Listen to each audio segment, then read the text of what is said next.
Hello everyone, welcome to true IAS and PCS.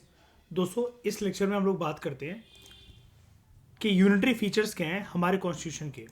Previous lecture में हम लोगों ने बात करी थी कि हमारे संविधान के कुछ फेडरल फीचर्स क्या हैं। इस लेक्चर में हम जानेंगे कि हमारे संविधान के यूनिटरी फीचर्स क्या हैं। अगर मैं ये लाइन बोल रहा हूँ कि हमारे संविधान के यूनिटरी फीचर्स क्या हैं, तो इससे आप क्या समझते हो? क्या है इसका मतलब?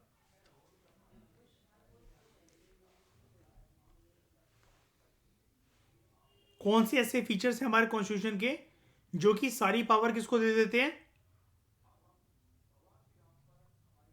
सेंटर को। ठीक है। और ऐसा जनरली कब होता है श्रेया? ऐसा कब होता है? इमरजेंसी के टाइम पर। ठीक है। जैसे एक तो जब आर्टिकल्स वाली इमरजेंसी लगी हो हमारे देश में, 352, 356, 365, 360। ठीक है। इसके अलावा अनन्या क्या बताया था मैंने? कोई भी वॉर जैसी सिचुएशन हो, राइट? ठीक है। एक्सीजेंसी हो, किसी भी तरह की इमरजेंसी हो, तो उस टाइम पर अगर मैं कह रहा हूं कि हमारा जो कॉन्स्टिट्यूशन जो है उसका रूप फेडरल से यूनिटरी बन जाएगा, इसका मतलब क्या है? सारी पावर सेंटर के हाथ में आ जाएगी। अब सारी पावर सेंटर के हाथ में आने का क्या मतलब होता है ईशा? सारी पावर सेंटर के हाथ में आने का मतलब क्या है?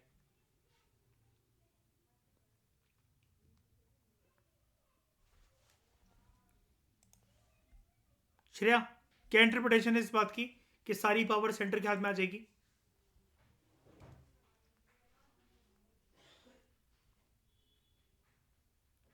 सिंपल सिंपल सा बोलो कि अभी तक जो स्टेट लिस्ट जिसके ऊपर स्टेट गवर्नमेंट भी कानून बना सकती थी, अब इसके ऊपर कौन कानून बनाएगा?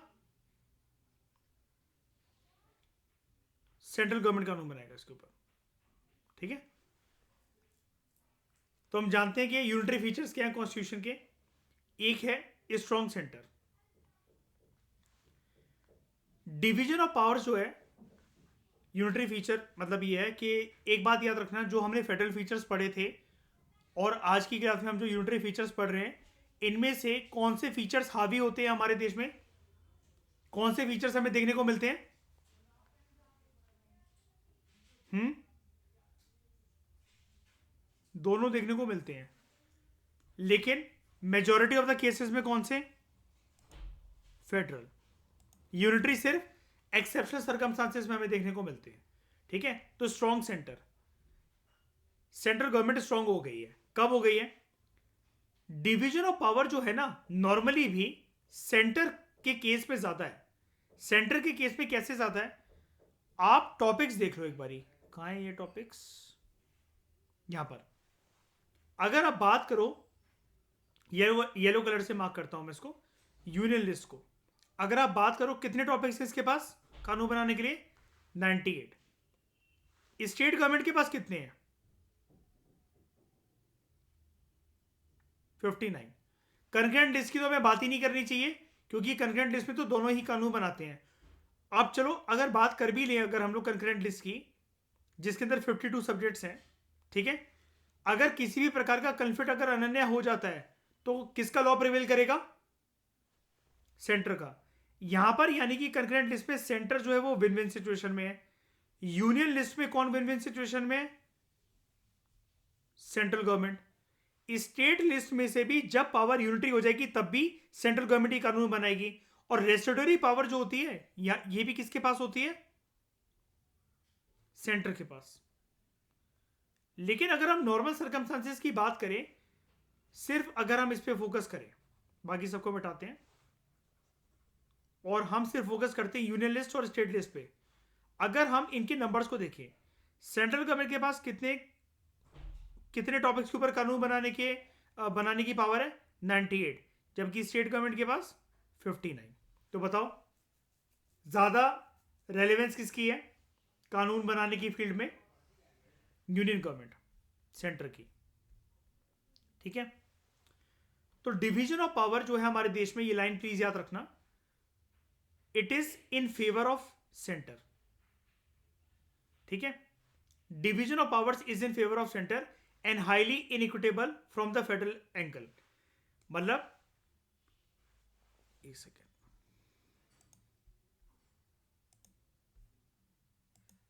Highly inequitable from the federal angle का मतलब क्या है? एक तौर पर तो, एक साइड पर तो फेडरलिज्म का प्रिंसिपल ये कहता है division of power between centre and states, लेकिन जब हम कह रहे हैं division of power between centre and state, तो कम से कम ये ऐसी तो होनी चाहिए थी ना, ये कम से कम इक्विटेबल डिवीजन ऑफ पावर तो होती, इक्वल तरीके से पावर तो डिवाइड होती। लेकिन पावर भले ही डिवाइडेड है सेंटर और स्टेट के बीच में, लेकिन ये ओरिएंटेशन किसकी तरफ है, झुकाव किसकी तरफ है, ज्यादा पावर्स का सेंटर की तरफ। और even in case of emergency या फिर एक्सीजेंसीज के टाइम पर किसी प्रकार की आपातकालीन की स्थिति में सारी पावर कहां पर शिफ्ट हो जानी है, सेंट्रल गवर्नमेंट के पास। उस केस में राज्य के पास किसी भी तरह की पावर रहेगी शरिया लॉ मेकिंग के लिए? नहीं। तो सबसे पहला केस ये बनता है कि यूनियन लिस्ट जो है उसके अंदर ज्यादा सब्जेक्ट्स हैं देन स्टेट लिस्ट। बताओ कितने हैं यूनियन लिस्ट के अंदर, कितने सब्जेक्ट्स हैं? 98। स्टेट लिस्ट के पास कितने हैं? 59। तो सबसे पहला केस तो यही हो गया, 98 ज्यादा बड़ा नंबर है एज कंपेयर टू 59। ठीक है, ये हो गए यूनियन लिस्ट के टॉपिक्स, ये हो गए स्टेट लिस्ट के टॉपिक्स। यहां पर देख लो, ये यूनियन लिस्ट और दूसरा स्टेट लिस्ट। ठीक है, 59 और 98। दूसरी चीज, ज्यादा इंपॉर्टेंट सब्जेक्ट्स जो है ना, जो ज्यादा इंपॉर्टेंट टॉपिक्स हैं, वो यूनियन लिस्ट में इंक्लूडेड है। जैसा कि हम यहां पर बात कर रहे थे,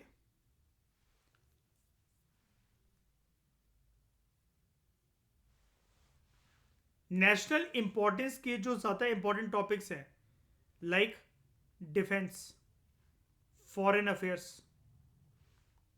करेंसी, कम्युनिकेशन, ये यूनियन गवर्नमेंट के पास है। ठीक है,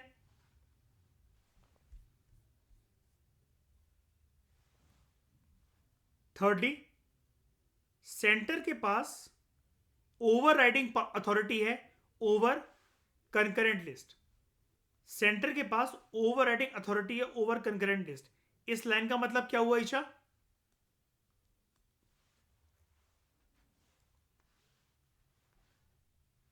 नॉर्मल पहले बोलो, नॉर्मल सर्कमस्टांसेस में तो सर कंकरेंट लिस्ट के ऊपर दोनों कानून बना सकते हैं। कौन कौन? सेंटर भी और स्टेट्स भी। लेकिन in case of conflict between the two, किसका लॉ प्रिवेल करेगा? सेंटर का। तो समझ गए ये क्या बोल रहा है? It has over riding power. Shiny, clear है ये वाली बात? सबको क्लियर है?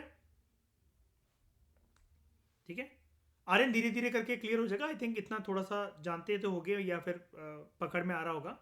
ठीक है, लेक्चर जैसे प्रोसीड करेंगे और प्रीवियस की रिकॉर्डिंग देखोगे तो क्लियर हो जाएगा सब चीज़ें। ओके, दिक्कत तो नहीं हो रही आर्यन समझने में? ठीक है, फाइनली एक और चीज़ है, जो रेसिडुअरी पावर्स है, it has been left with the centre, while in USA they are vested in the states. Residuary power क्या होती है जल्दी बता दो फटाफट। अनन्या, क्या होती है रेसिडुअरी पावर? कोई सा भी टॉपिक, एक सेकंड सुनने दो, क्या बोल रहे हो? वो सेंटर के पास होती है, लेकिन मयूर यहाँ में क्या कह रहा है कि अमेरिका के अंदर ये वाली पावर किसके पास होती है? स्टेट के पास होती है। ठीक है, तो कॉन्स्टिट्यूशन ने अल्टीमेटली ये जो लाइन कह रहा है कि हम इस पे एग्री कर सकते हैं श्रेया, सेंटर को बड़ा स्ट्रांग बनाया। ठीक है, निर्वैर क्लियर है? आज ठकुराइन नहीं आई? ओके, कोई नहीं।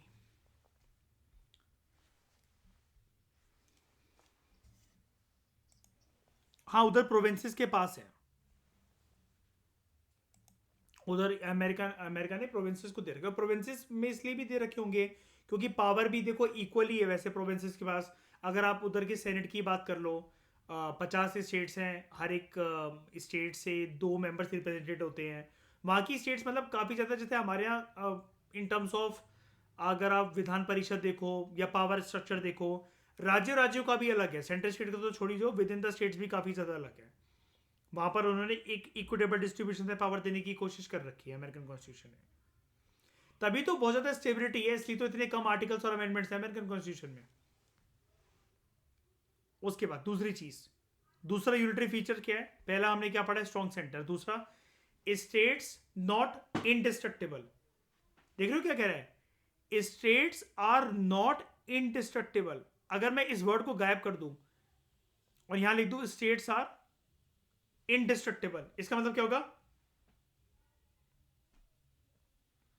इसका मतलब क्या होगा? States are indestructible.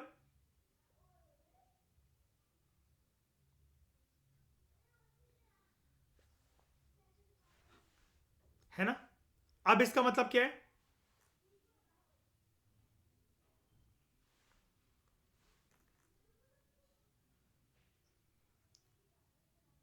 नहीं है, है ना?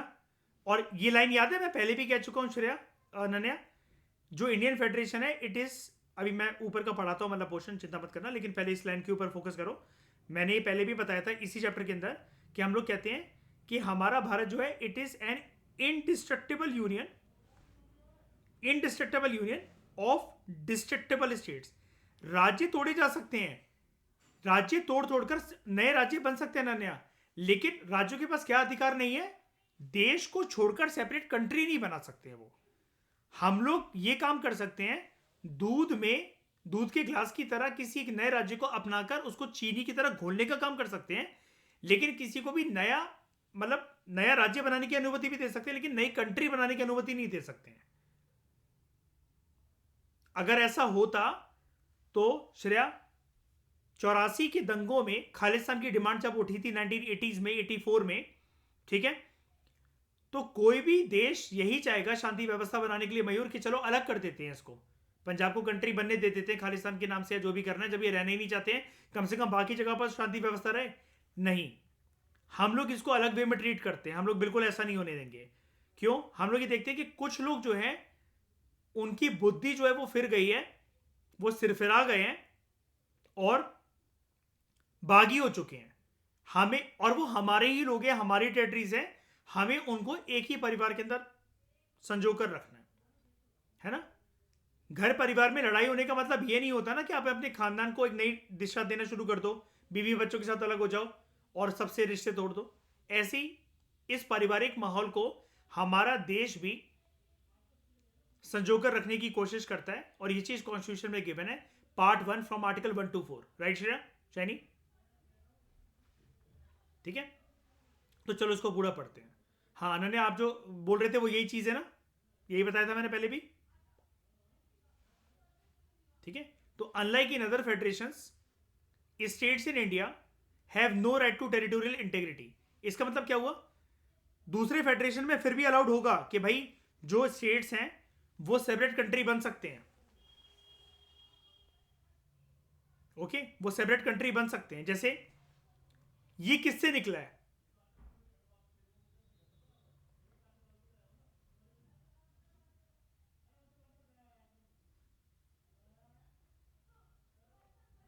ये किससे अलग हुए हैं? कोरिया से अलग हुए हैं, ठीक है?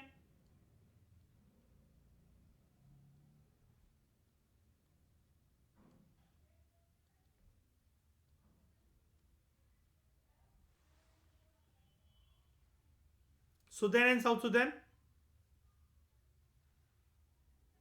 सुदैन से।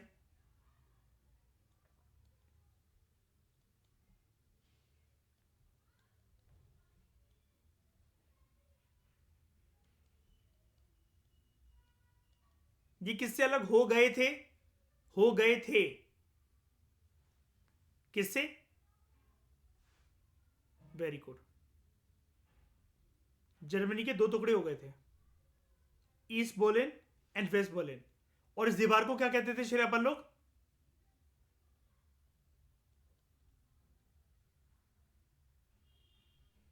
Berlin wall. दूसरा नाम इसका क्या होता है?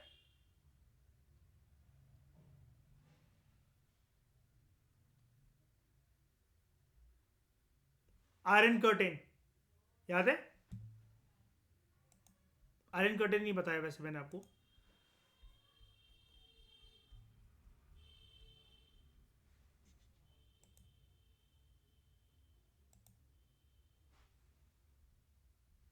ये देखो सही पेज नंबर खुला है। ये अनन्या बर्लिन की वो दीवार जो 150 किलोमीटर लंबी खींची गई थी, इसको लोगों ने ही तोड़ दिया था कि हम सब एक ही खून के लोग हैं। अब इंडिया और पाकिस्तान का खून अलग अलग है क्या? एक ही रूट है ना हम लोग सारे, ठीक है। लेकिन होप मतलब अच्छी बात ये रही थी, ये एक हो गए थे, लेकिन आज भी ये अलग अलग है ना। South Korea north Korea country अलग अलग दो, सुदैन साउथ सुदैन। इसका मतलब इनकी फेडरेशन जो थी वो इतनी वीक थी ना कि इन्होंने टेरिटोरियल इंटीग्रिटी अलाउ कर दी स्टेट्स को अपने कि वो सेपरेट कंट्री बना ले, है ना। इवन जर्मनी के अंदर अगर यूनिफिकेशन नहीं होता तो ये भी दोनों सेपरेट कंट्री होती।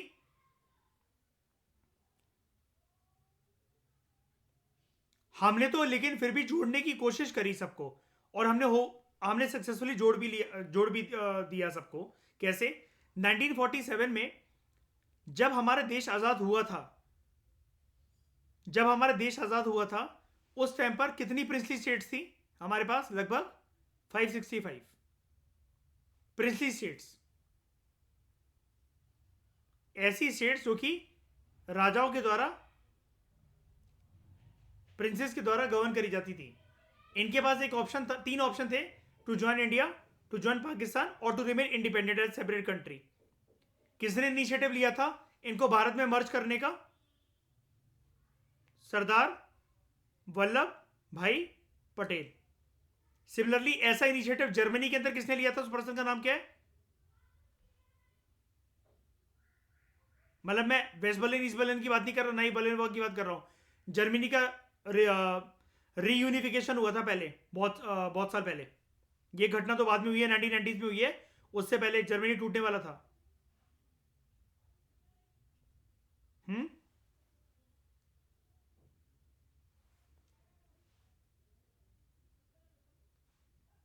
आपने एक पर्सन का नाम सुना है ऐसे? हाँ, नहीं नहीं, वैसे तो ऐसे बहुत सारी कंट्रीज में हुआ है, लेकिन अरे मेरी बात तो सुनो। बिस्मार्क का नाम सुना है आप लोगों ने? बिस्मार्क का नाम सुना है? बिस्मार्क कौन सी कंट्री से था?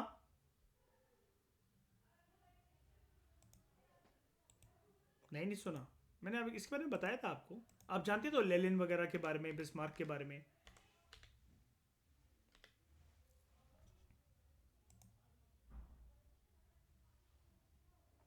बिस्मार्क कहां से था?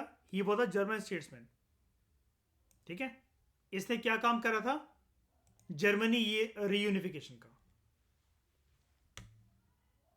इसकी स्पेलिंग क्या है? BISMARC। अच्छा, बिस्मार्क।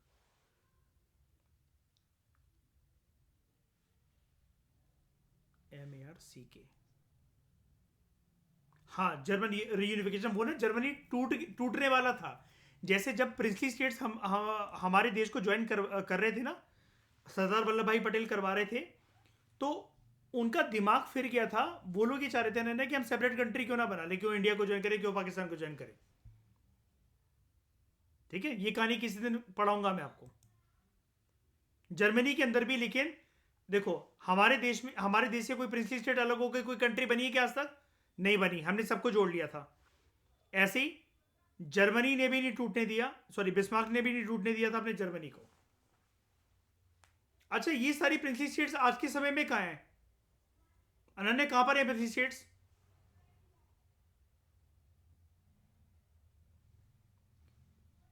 ये 565 प्रिंसली स्टेट्स ने 1947 में इंडिया को ज्वाइन करा था। कहां पर है princely states?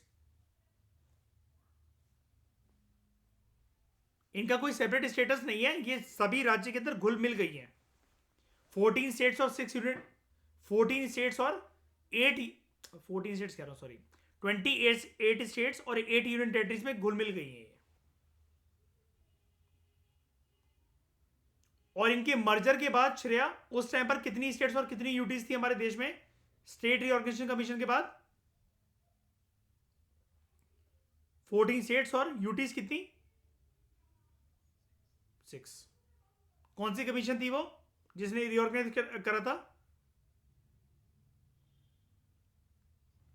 State reorganisation commission. इससे पहले हमारे देश में जितनी भी स्टेट्स थी और यूटीज थी वो कैसे बाइफरकेट होती थी Shiny? Part A state, part B state, part C state, part D state. ये नॉमेनक्लेचर चेंज कर हमने क्या करा? 14 स्टेट्स एंड 6 यूनियन टेरिटरीज। इतना आप सभी को पता है? आराम से समझ में आ रहा है? तो unlike in other federations, states जो है इंडिया के अंदर, इनके पास किसी भी प्रकार का कोई अधिकार नहीं है टेरिटोरियल इंटीग्रिटी का। टेरिटोरियल इंटीग्रिटी का मतलब क्या होता है? अपना खुद का शासन चलाना in the form of separate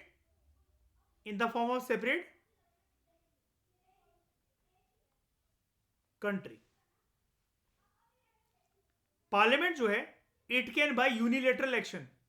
unilateral action मतलब क्या? अगर पार्लियामेंट चाहे तो वो सिर्फ अकेला ही एक ऐसा एक्शन ले सकता है जो कि किसी भी स्टेट का एरिया चेंज कर सकता है, पार्लियामेंट बाउंड्री चेंज कर सकता है और नाम चेंज कर सकता है।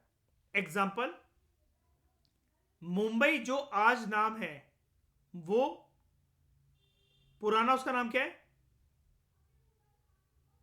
बॉम्बे। ठीक है।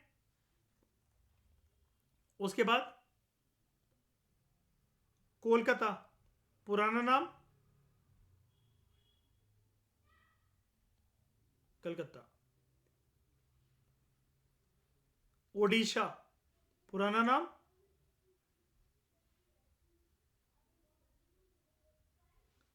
जब ये तो हो गया, चलो नाम की बात मैंने 3 एग्जांपल दे दिए। अब चलो एक एग्जांपल ले लेते हैं एरिया और बाउंड्री का। आंध्र प्रदेश इतना बड़ा था, आंध्र प्रदेश से कौन सा राज्य अलग हुआ? तो मैं उसका एरिया इतना मान लूं एग्जांपल के लिए, ऑलमोस्ट हाफ। जब ये बदला तो आंध्र प्रदेश का एरिया और बाउंड्री बदल गई, हाँ या ना? और तेलंगाना को कितना एरिया और कितनी बाउंड्री मिलेगी ये भी डिटरमाइन हो गया। ये सब कुछ एक्शन इकलौता किसने ले लिया बताओ? अकेला, पार्लियामेंट ने।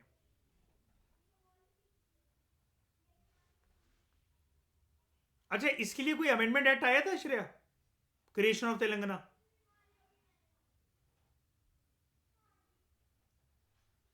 नहीं आया था।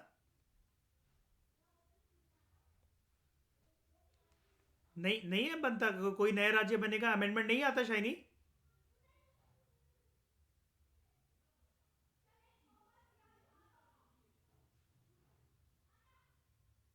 स्टेट को भी क्रिएट कर सकते हैं आराम से आर्टिकल विदाउट, मतलब इससे कोई स्ट्रक्चर चेंज नहीं हुआ आंध्र प्रदेश का, फेडरल एस्पेक्ट इससे चेंज नहीं हुआ बिल्कुल। जब भी फेडरल एस्पेक्ट चेंज होता है तो बिना कॉन्स्टिट्यूशनल अमेंडमेंट के रास्ते से हम गुजर सकते हैं। तेलंगाना की क्रिएशन किसी अमेंडमेंट एक्ट से हुई है कि नहीं हुई है पहले बताओ? नहीं हुई है। छत्तीसगढ़ का बनना, झारखंड का बनना, कोई अमेंडमेंट एक्ट आया कभी कि नहीं आया? मुझे पता करके बताना इसका। हाँ, क्या कह रहे हो Shaini? Andhra state act,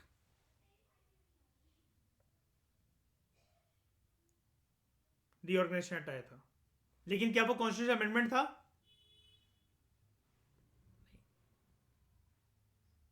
don't think so. Act था, ठीक है। ये चीज याद रखना, ठीक है। जैसे अभी ट्रैप हुए हो, एग्जामिनर भी ट्रैप कर सकता है। Moreover it requires only a simple majority and not a special majority. और सिंपल मेजोरिटी की चीजें अब देखो श्रेया, वो ऑर्डिनरी लॉ मेकिंग के प्रोसेस की तरह पास हो सकती है ना। सिंपल मेजोरिटी में अगर नाम ही जब सिंपल मेजोरिटी, अगर ऐसा कुछ करना है हमें एरिया, बाउंड्री या नेम चेंज करना है, तो जब नाम ही आगे सिंपल मेजोरिटी का, कॉन्स्टिट्यूशनल अमेंडमेंट एक्ट कभी सिंपल मेजोरिटी से आ सकता है? नहीं. Hence Indian federation is indestructible union. Indestructible union का मतलब क्या है? इंडिया एज अ यूनियन कभी टूट सकता है क्या? नहीं. Of destructible state. स्टेट्स लेकिन डिस्ट्रक्ट हो सकती हैं, तोड़ा फोड़ा जा सकता है स्टेट को. तो ये तोड़ने फोड़ने का मतलब क्या है? एवेंजर्स की मूवी चल रही है यहां पे. बाउंड्रीज एंड एरियाज को चेंज करना. American federation on the other end is described as indestructible union. Indestructible union of indestructible states. वहां पर राज्य को भी आप चेंज नहीं कर सकते. यानी कि अगर कोई हमसे पूछे क्या अमेरिका में 50 स्टेट्स को बाइफरकेट करके हम लोग 54 या 52 या 51 बना सकते हैं? न्यूयॉर्क का थोड़ा सा पार्ट अलग करके क्या हम नई स्टेट्स का गठन कर सकते हैं क्या? नहीं. बहुत मुश्किल. हाँ ठीक है, चलो.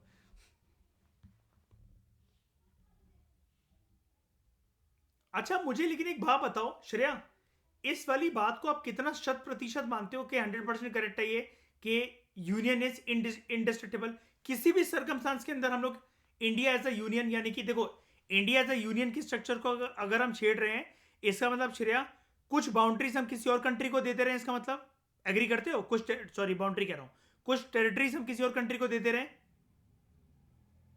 ये किसी भी हालत के अंदर नहीं करा जा सकता. क्या कुछ भी हो जाए चाहे.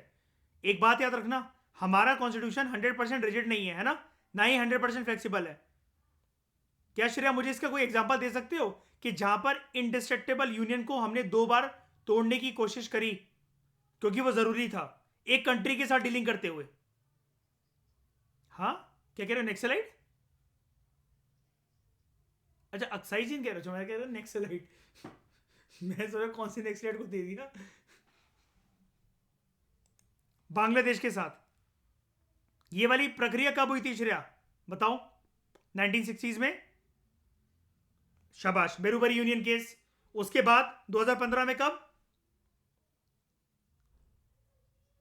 100 कॉन्स्टिट्यूशन अमेंडमेंट एक्ट, जिसके अंतर्गत हमने बांग्लादेश के साथ कुछ चीजों का आदान प्रदान करा, एक्सचेंज करा. क्या करा? एनक्लेव्स. ठीक है. अब अनन्या, ये मुद्दा तो सर के ऊपर से निकल गया होगा, है ना? कुछ समझ में तो आया नहीं होगा. मैं आपको बताता हूं. ईशा, आपको भी नहीं पता होगा. देखो क्या होता है, हमारे देश में एक रूल है. अभी मैंने आपको बताया ना कि हम, जैसे सिक्किम ने हमें अप्रोच करा था, इतना तो पता है, इतने लेक्चर से उतना तो सुन ही रहे हो. क्यों ईशा? सिक्किम ने हमें अप्रोच करा था कि नहीं? चोग्याल नाम था उसका.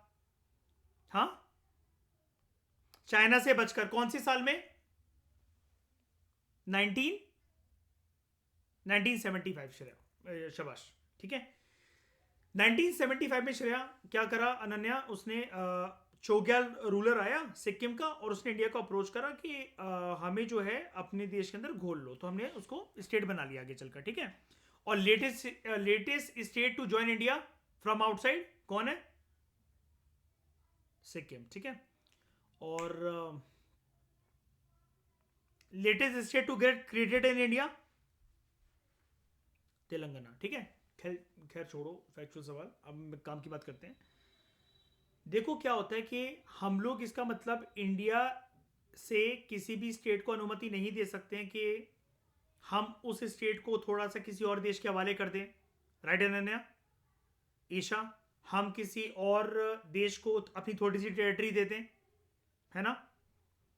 हम किसी अपनी स्टेट को अनुमति दे दें सेपरेट कंट्री बनने की.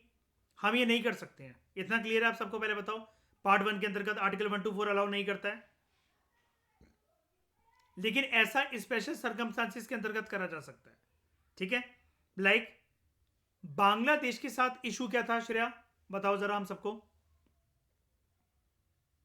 एक्चुअली इशू बांग्लादेश का नहीं था, दोनों साइड पर रह रहे लोगों का था.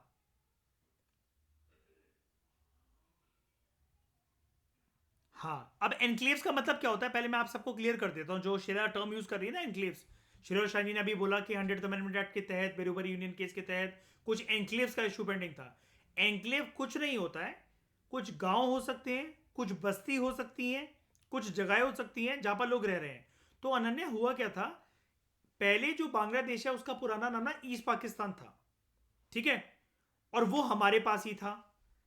जब 1947 में इंडिया आजाद होता है तो पार्टीशन होता है, पाकिस्तान बनता है, तो पाकिस्तान ईस्ट पाकिस्तान भी अपने साथ रखता है, ठीक है। आगे चलकर 1971 में ईस्ट पाकिस्तान अलग होकर एक सेपरेट कंट्री बन जाती है, बांग्लादेश। अब हुआ क्या था, हमारे जो कुछ लोग थे वो ये कह रहे थे कि हमारे गांव जो हैं जिसके साथ हमारा लगाव है, आप ऐसे समझ जाओ, वो बांग्लादेश में रह गए। बांग्लादेश की साइड से कुछ बांग्लादेशी ये कह रहे थे कि हमारे कुछ गांव, कुछ टेरिटरीज है जो कि इंडिया में है, जिससे हमारा लगाव है, घर परिवार, हमारी पुश्तैनी जमीन है वहां पर। तो यानी कि समझ रहे हो, मतलब आपका घर पाकिस्तान में रह गया ऐसा मान लो, ठीक है, और पाकिस्तान के कुछ लोगों का घर इंडिया में रह गया, लेकिन आप इस टाइम पर आप पाकिस्तान के अंदर खड़े हो और आप इंडिया के अंदर खड़े हो, कोई कुछ नहीं कर सकता। उस केस में हमने एग्रीमेंट साइन करा था और ये इशू बहुत पुराने टाइम से चला रहा था। फाइनली ये इशू किसके टाइम पर सेटल हुआ श्रेया? इंडिया के पीएम नरेंद्र मोदी जी की अध्यक्षता में और बांग्लादेश की पीएम, क्या नाम था उनका? नहीं, ये 2015 में जब ये एग्रीमेंट सॉल्व हुआ पूरा, शेख हसीना, शेख मुजीबुर रहमान की बेटी है शानी वो अभी, है ना। तो हमने एनक्लेव्स एक्सचेंज कर लिए, और ये हमने कैसे करा? Through through 100 constitutional amendment act of 2015। Ananya, Isha, कोई भी जो नए लोग हैं बिल्कुल कंफ्यूज मत होना आर्यन, कि जब मैं अमेंडमेंट एक्ट बोलता हूं या कॉन्स्टिट्यूशन अमेंडमेंट एक्ट बोलूं, एक ही बात है उसकी, ठीक है। खींचने वाली बात है अनन्या, चाहे मैं कॉन्स्टिट्यूशन अमेंडमेंट एक्ट कभी कभार लिखता हूं या फिर सिर्फ अमेंडमेंट एक्ट लिखता हूं, एक ही बात है, कंफ्यूज मत होना। कोई भी अमेंडमेंट एक्ट कॉन्स्टिट्यूशन से होकर ही तो गुजरेगा ना, ये चीज है। ये वाला फीचर समझ में आया? जल्दी बताओ मुझे, मैंने पूरे डिटेल में बता दिया जितनी एनालिसिस दे सकता था मैं, ठीक है। तीसरा, सिंगल कॉन्स्टिट्यूशन, ये एक यूनिटरी फीचर है। हमारे पास कितने कॉन्स्टिट्यूशन है?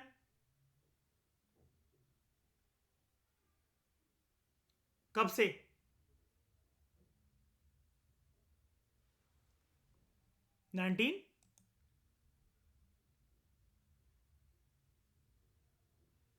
1947 से? अच्छा, 50 से। श्रेया, ये लोग सही कह रहे हैं, हमारे पास सिंगल कॉन्स्टिट्यूशन है शुरू से, 1947, 46, 50, 52, 60, 70 हैं। चलो 49 मान लिया, 26 नवंबर 1949 कह देता हूँ, और बताओ मुझसे ज़्यादा परफेक्ट क्या बोलोगे कोई? इससे ज़्यादा कोई अच्छी डेट है? 26 जनवरी 1950 कह देता हूँ, और बताओ। एक कॉन्स्टिट्यूशन है। नहीं, तुम तो पीछे चले गए।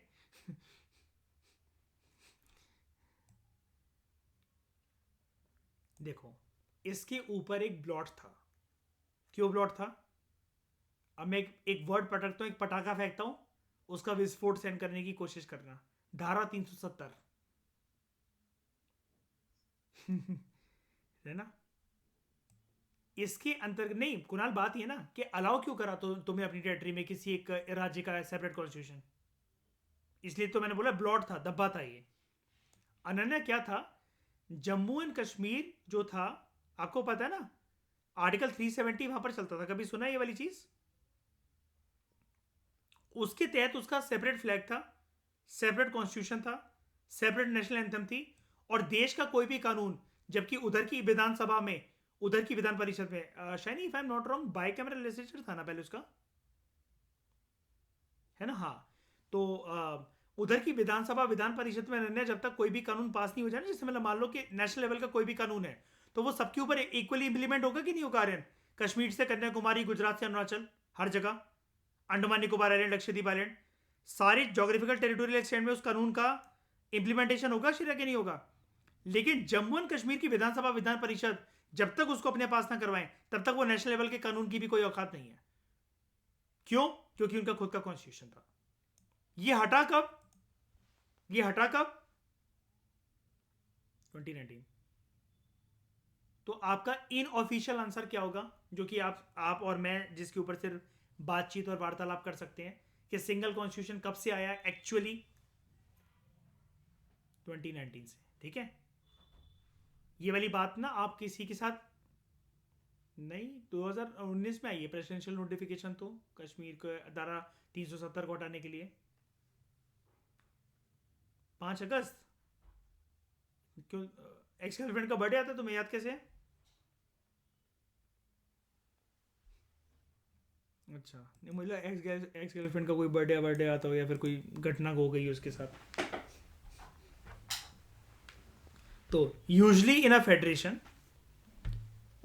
States have the right to frame their own constitution, ठीक है। यूजली ऐसा होता है फेडरेशन में राज्यों के पास अधिकार होता है अपना खुद का संविधान बनाने का, जो कि सेंटर लेवल पे जो संविधान चलता है उससे अलग। भारत में ऐसा कुछ है क्या?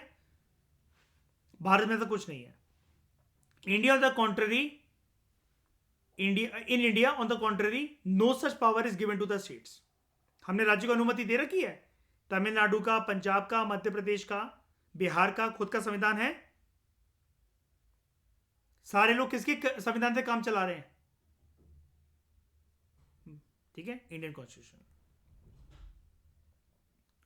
Constitution of India embodies not only the constitution of the centre but also those of the states. इस लाइन का मतलब यह है कि we have a common constitution जिसके अंतर्गत वो कॉन्स्टिट्यूशन सेंटर का भी है और वो कॉन्स्टिट्यूशन स्टेट का भी है, ठीक है। एक मिनट रुकना।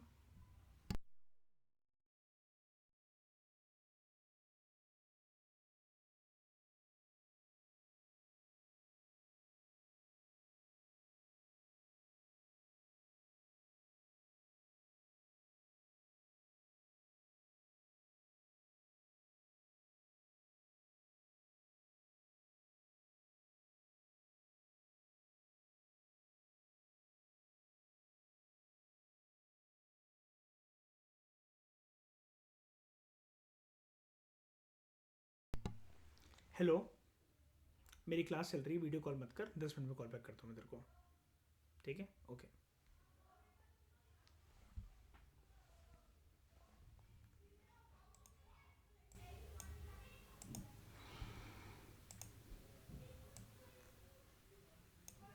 क्यों कुणाल, दीदी तुम्हारे पास ही है क्या?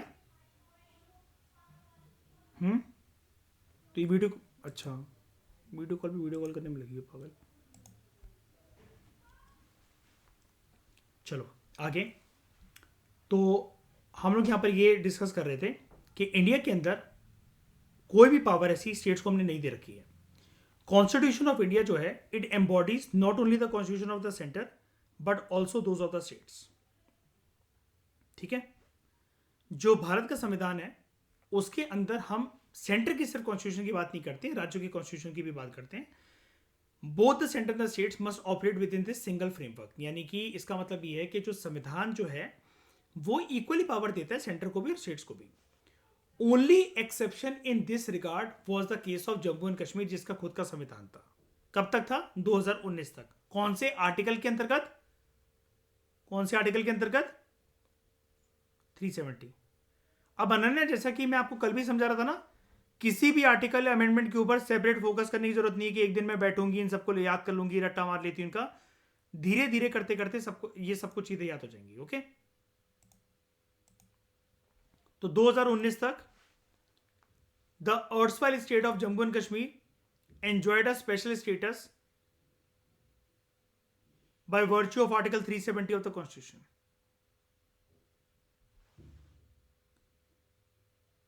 ठीक है।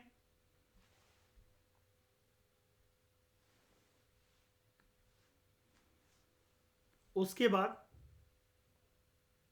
Flexibility of the constitution,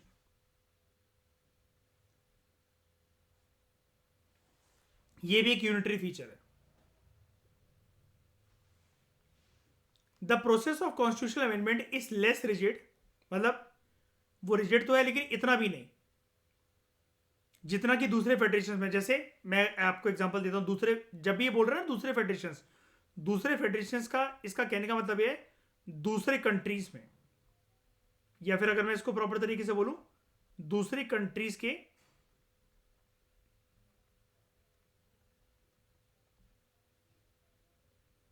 constitutions में। अब मैं आपको अगर एग्जांपल दूं कंपैरिजन के लिए, यूएसए और इंडिया, यूएसए और इंडिया, तो आप लोग मुझे बताओ कहां पर संविधान को चेंज करना, अमेंड करना ज्यादा टफ है? टफ है ज्यादा। किसने बोला इंडिया? किसने बोला India? Red poison P low जिसने भी बोला। हाँ, रेड पॉइजन पी लेना, ठीक है, डिनर के साथ। यूएसए के अंदर ज्यादा टफ है। इसका प्रूफ क्या है शैनी? कैसे प्रूफ करूं कि यूएसए में ज्यादा टफ है? आप मुझे बोलो, नंबर उठाकर देख लो, है ना? कब बना था कॉन्स्टिट्यूशन उसका? 1780s में। और भारत के सामने उसकी अमेंडमेंट कुछ है क्या नंबर वाइज? है ना? अभी तो श्रेया 2 बिल इंपॉर्टेंट आने वाले ना, 2 अमेंडमेंट और आने वाली श्रेया। Rajya Sabha abolition act and election abolition act. दोस्तों ये मजाक था, ठीक है? The process of constitution amendment is less rigid than what is found in other countries. हमारे कॉन्स्टिट्यूशन को अमेंड करना रिजिड तो है, मतलब कॉन्स्टिट्यूशन जो है हमारा रिजिड तो है, लेकिन इतना रिजिड भी नहीं है कि उसको कैसे भी करके अमेंड नहीं कर सकते हम लोग। मैंने कल आपके साथ एक आर्टिकल शेयर करा था नन्या, वो आर्टिकल मुझे बता सकते हो कि अमेंडमेंट होता कैसे है? आर्टिकल 368। जब हम कॉन्स्टिट्यूशन अमेंडमेंट करते हैं, काफी बार हमें ऐसा होता है क्या कि राज्यों का साथ भी लेना पड़े? अगर लेना पड़े तो कितना? हाफ। और अगर हाफ का अगर मैं नंबर अभी लेने जाऊं तो कितना?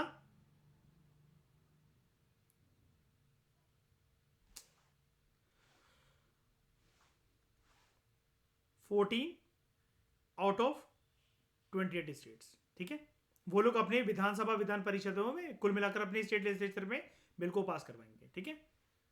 The bulk of the constitution can be amended bye unilateral action of the parliament.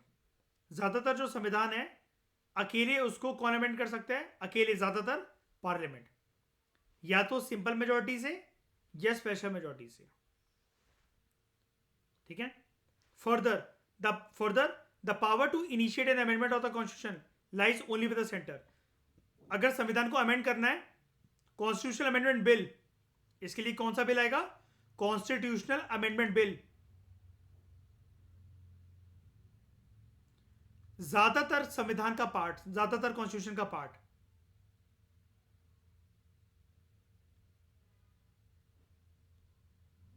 मतलब कोई भी चीज मेजोरिटी ऑफ द चीज में बोला जा रहा है वो बल्क ऑफ द कॉन्स्टिट्यूशन, समझ गए ना?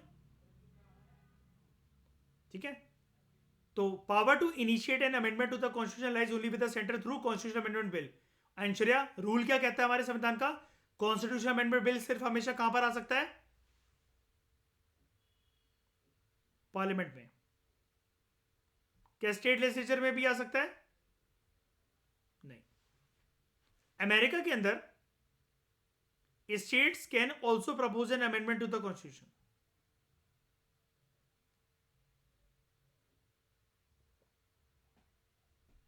ठीक है? हमारे यहां लेकिन ऐसा नहीं होता। जैसे दूसरे कंट्रीज के कॉन्स्टिट्यूशन की भी चीजें कंपेयर करते हुए चला करो। हमारे देश में अगर प्रधानमंत्री है तो वो कौन से हाउस से हो सकते हैं? किसी भी हाउस से हो सकते हैं, लेकिन पार्लियामेंट के किसी भी हाउस से, लोकसभा से भी, राज्यसभा से भी। लेकिन वहीं पर श्रेया, ब्रिटेन में क्या प्रावधान है अनन्या? उधर के लोअर हाउस से, ठीक है? कोई बात नहीं, कोई बात नहीं। ब्रिटेन के लोकसभा से वो हो सकते हैं, और ब्रिटेन की लोकसभा का लोअर हाउस का नाम क्या है? House of Commons. No equality of state representation. इसका मतलब क्या है? States are given equal states are given representation in Rajya Sabha on the basis of population. जिस राज्य की जितनी आबादी उसकी उतनी ज्यादा सीटें राज्यसभा के अंदर.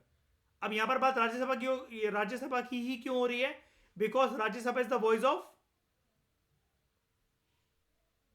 स्टेट्स एंड यूटीज, जबकि Lok Sabha is the voice of people. ठीक है, तो हमारे यहां मेंबरशिप जो है वेरी करती है राज्यसभा में 1 to 31. इसका मतलब क्या है? जैसे मुझे कोई ऐसे स्टेट का नाम बताना अनन्या जिसकी पॉपुलेशन आपको लगता है बहुत कम हो. गोवा. और कोई ऐसा राज्य जिसकी आबादी सबसे ज्यादा हो. यूपी. तो दोनों की आबादी चेंज हो रही है, आर्यन की नहीं हो रही है. तो जब आबादी चेंज हो रही है तो आबादी के बेसिस पर अपर हाउस में उनकी कितनी सीटें हैं अनन्या, ये भी चेंज हो रही है. ठीक है, लेकिन अमेरिका के अंदर हमने क्या केस पढ़ा था अनन्या? क्या उधर हर एक स्टेट की अलग अलग नंबर्स होते हैं सेनेट में मेंबर्स के? नहीं. कितनी स्टेट्स हैं अमेरिका में टोटल? 50. ठीक है, और हर स्टेट से कितने रिप्रेजेंटेटिव होते हैं वहां पर? 2. तो टोटल मेंबर्स कितने हुए सेनेट में? 15 into 2 100. ये वाली बात सबको क्लियर है? अनन्या याद आ रहा है इसके बारे में? ईशा क्लियर है? प्राची ठीक है. यूएसए में on the other hand principle of equality of representation of states in the upper house is fully recognised. American senate has 100 members. तो सेनेट उसका कौन सा हाउस है? लोअर हाउस के अपर हाउस? और उसके लोअर हाउस का क्या नाम होता है अमेरिका में? House of representatives.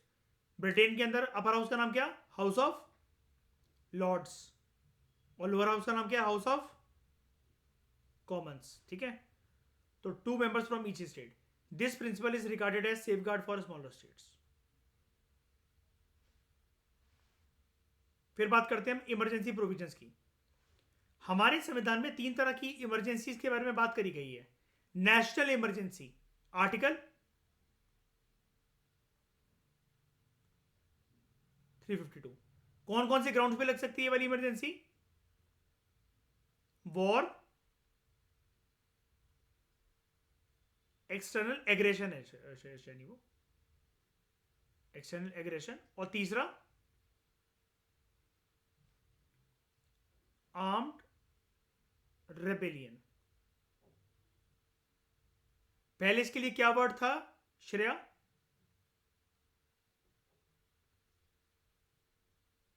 Internal disturbance.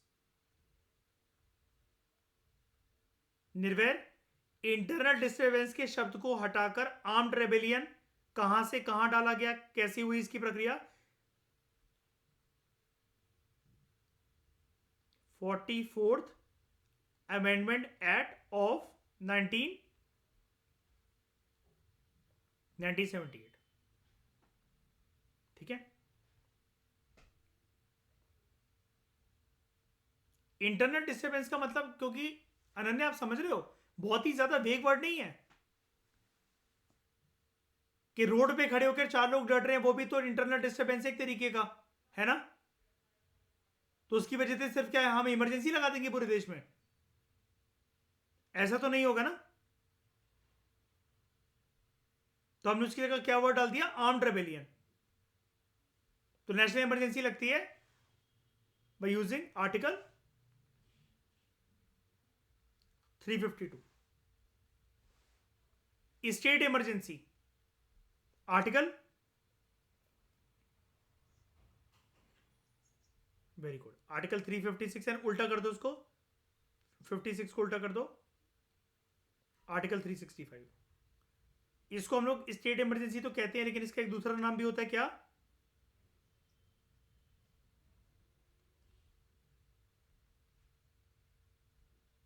Presidents rule. फिर एक होती है हमारी फाइनेंशियल इमरजेंसी, आर्टिकल 360।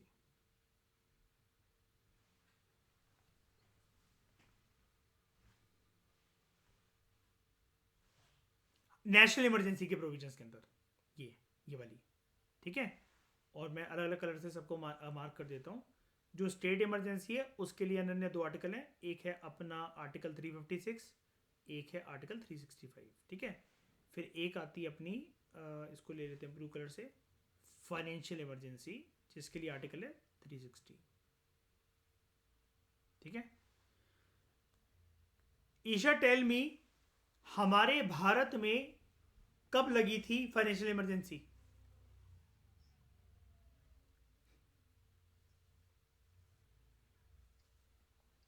ईशा कल सुबह अपन दोनों माउंट एवरेस्ट चढ़े, मैं तुम्हें वहां से धक्का देना चाहता हूं।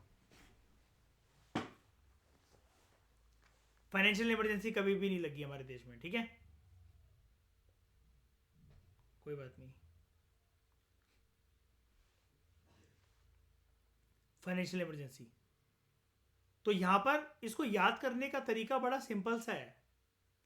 इसको याद करने का तरीका अनन्या क्या है, फिर आप जानते हो कि 4 का गैप ले लो, 352 प्लस 4 करोगे तो स्टेट इमरजेंसी तक पहुंचोगे, 356 प्लस 4 करोगे तो आर्टिकल 360। बस ये कि 56 में उल्टा कर दो, 65 कर दो, ओके। नेशनल इमरजेंसी पूरे देश में भी लग सकती है, किसी एक पार्ट में भी लग सकती है। स्टेट इमरजेंसी में कुछ नहीं होता, सिंपल सी चीज होती है। गवर्नर प्रेसिडेंट को क्या बोलते हैं श्रेया, कौन सी लाइन बोलते हैं? हेड ऑफ द, और गवर्नर क्यों बोलते हैं अनन्या, पता है ना, head of the state governor होते हैं ना, तो गवर्नर ना बोलते हैं प्रेसिडेंट को। श्रेया लाइन बताओ क्या बोलते हैं?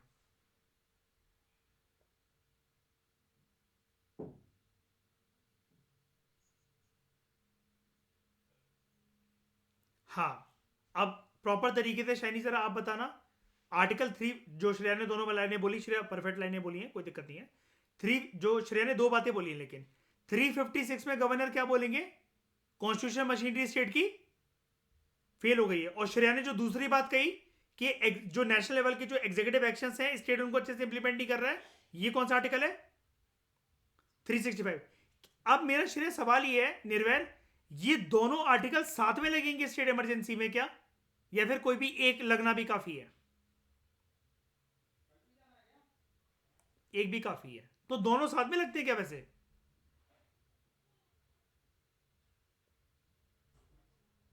नहीं नहीं, लग सकते हैं का मतलब नहीं है, मैं कह रहा हूं वैसे लगते हैं क्या? लग सकने को तो निर्वैर फिर 360 भी लग सकता है, ठीक है। हाँ, नहीं साथ में नहीं देखो वही वाली बात है ना, देखो आप लोग कह रहे हो कि लगना चाहिए चाहिए से मतलब नहीं है ना यहाँ पर, जनरली एक भी काफी होता है, ठीक है। और फाइनेंशियल इमरजेंसी मतलब ये आर्टिकल 360 वैसे आज तक लगी तो नहीं है, लेकिन श्रेया ये क्यों लगती है, प्राची क्यों लगती है ये फाइनेंशियल इमरजेंसी?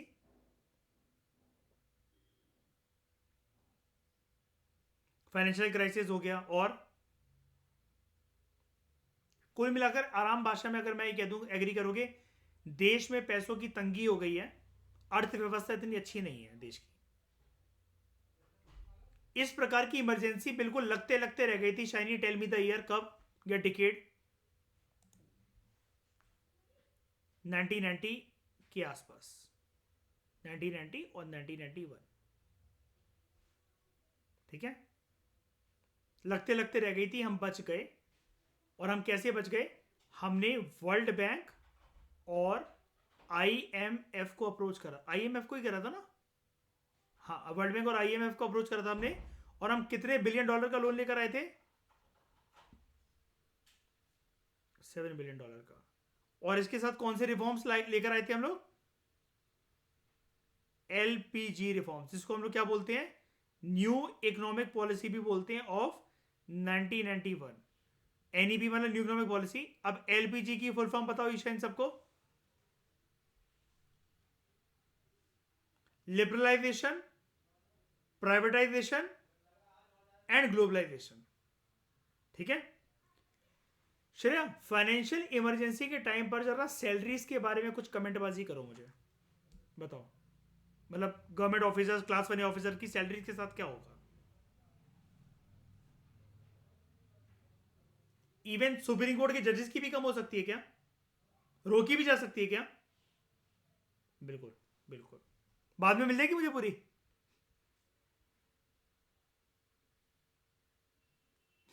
इस इसके ऊपर इसके ऊपर कोई क्लैरिटी नहीं है, ठीक है। इंटरनेशनली इंटरनेशनल मॉनेटरी फंड, ठीक है। तो during an emergency central government becomes all powerful and states go into the total control of the centre.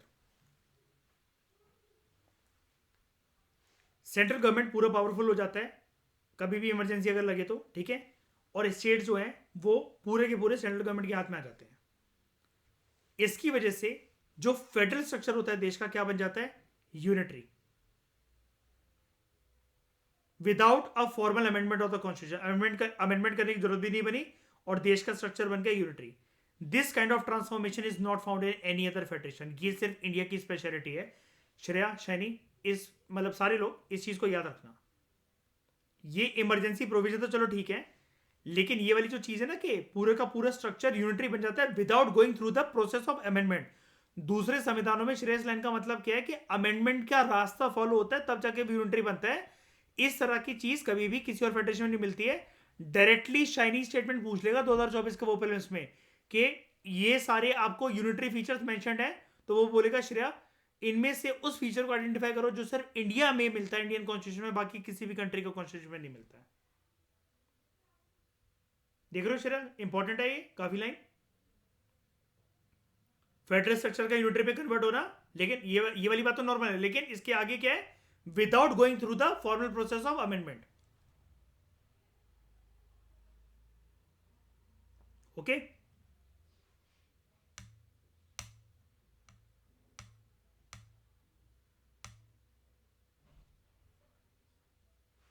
एक बात और बतानी थी आपको यहां पर। ये हाँ, एक क्वेश्चन पूछना है मुझे आपसे। मान लो अगर वॉर हो जाए तो कौन सा आर्टिकल लगेगा? स्क्रीन के सामने आपके क्या लिखा हुआ है? किसी कंट्री से हमारा वॉर हो जाए मतलब नेशनल इमरजेंसी अंडर आर्टिकल 352 ये इन्वोक हो जाएगा। सारे लोग एग्री करते हो? ठीक है। हम इस टाइम पर ऐसा क्यों कर रहे हैं? कोई सी भी इमरजेंसी लग रही है, चलो वॉर मान लो, मैं वॉर का एक बेस बना मतलब एग्जांपल के लिए मान रहा हूं इसको। वॉर के टाइम पर अगर आपातकालीन लगाई है सरकार ने, इमरजेंसी लगाई है, तो central government is becoming all powerful and states go into the total control of the centre. Ananya, मैंने इसके पीछे क्या रीजन बताया था? इस टाइम पर स्टेट्स के साथ बातचीत करने का समय है क्या? इवन अगर हमारी सरकार सेंट्रल लेवल पर अनन्या बीजेपी की है और स्टेट में बीजेपी ही की सरकार है, तब भी हम क्या उधर के सीएम या वो हमारे लोग हैं, तब भी क्या हम उनके साथ बैठकर बातचीत करना, मतलब उस टाइम पर टाइम है इतना? टाइम बॉम्ब होता है किसी भी तरह की इमरजेंसी में, है ना। सिचुएशन हाथ से निकल सकती है। उस टाइम पर फटाफट से डिसीजन, क्विकली डिसीजन किसको लेने पड़ते हैं? सेंटर को। इस वजह से हमने क्या कर रखा है, इमरजेंसी के टाइम पर फेडरल स्ट्रक्चर कैसा बन जाता है ऑटोमेटिकली? यूनिटरी। तो श्रेया, जाने से पहले एक चीज मुझे बताओ कि शैनी आप बताओ ऐसा एक स्पेशल फीचर जो कि सिर्फ हमारे संविधान में मिलता है और वो दुनिया के किसी संविधान में नहीं है।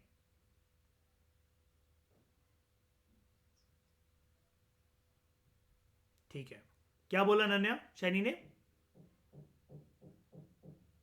हाँ,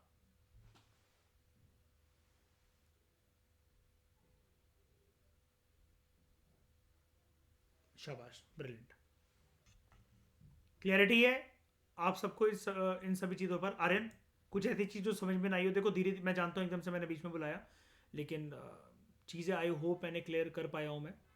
और अनन्या, आर्यन, कोई भी हो, ईशा, जितनी भी बातें हम लोग बीच में जैसे कर जाते हैं, धारा 370 हो गया जम्मू एंड कश्मीर का, या कुछ भी ऐसी बात हो गई जिसमें मैं IMF वर्ल्ड बैंक कह रहा हूँ, 7 बिलियन का लोन कह रहा हूँ, ये डेडिकेटेड लेक्चर्स हैं इसके ऊपर, ठीक है। वो रेलिवेंट टाइम पर आपको सारी चीज़ें कनेक्ट होकर पता लग जाएगा। अब बार बार सुनते सुनते इमरजेंसी क्लियर होने लगा ना अनन्या, ठीक है। तो मुझे फटाफट से ईशा एक क्लैरिटी और दो कि आर्टिकल 356 और 365 में फर्क क्या है स्टेट इमरजेंसी। निर्भय या तो आप बताओ या ईशा आप बताओ।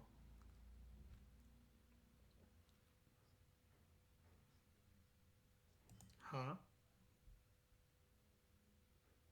ठीक है, गवर्नर क्या बोलता है प्रेसिडेंट को कि कॉन्स्टिट्यूशन मशीनरी फेल हो गई है, आप यहां पर राष्ट्रपति शासन लगा दो, प्रेसिडेंट रूल लगा दो, ठीक है। और 365 में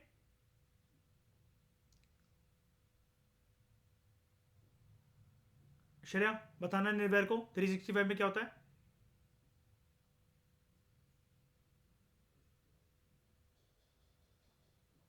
हाँ, नेशनल लेवल पर जो एग्जीक्यूटिव है ना निर्भय, सेंट्रल गवर्नमेंट ने कुछ निर्देश जारी करे हैं सारी सभी राज्य की सरकारों को, ठीक है।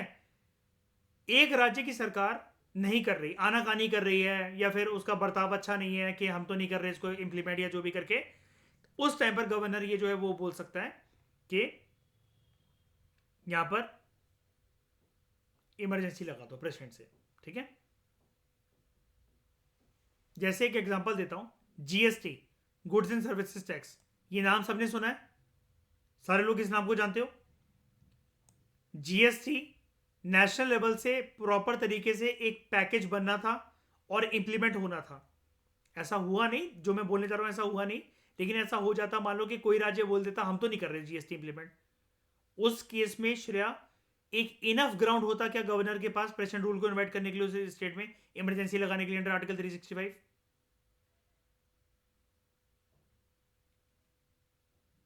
है ना, ये चीज क्लियर है। नेक्स्ट लेक्चर में हम कुछ और यूनिटरी फीचर्स की बात करेंगे। इस डिस्कशन में दोस्तों फिलहाल इतना ही। Thank you very much for discussion.